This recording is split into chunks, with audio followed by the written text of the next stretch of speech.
Pablo, cuéntanos qué te pasó.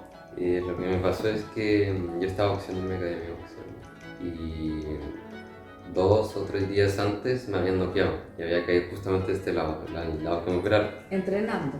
Sí. Y lo que sucedió después de esos 3 días es que me dieron un golpe en la nuca acá. Y al ese golpe en la nuca desencadenó que mi cerebro se hinchara aún más de lo que ya estaba por el boxeo y topara con mi hueso. Entonces lentamente me fui desmayando, o sea, primero me senté y después me desmayé.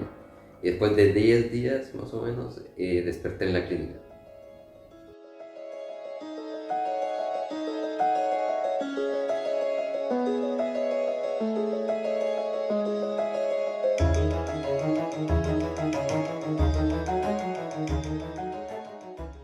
¿Y cómo fue verte así? Se siente muy raro, te sientes muy expuesto y débil. ¿Cuánto tiempo estuviste sin tu...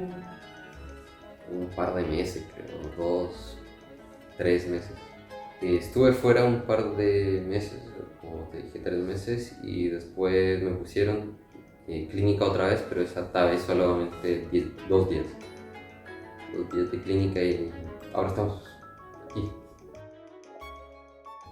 Y cuando te despertaste después de la cirugía con el implante de Arcomed ¿cómo te sentiste?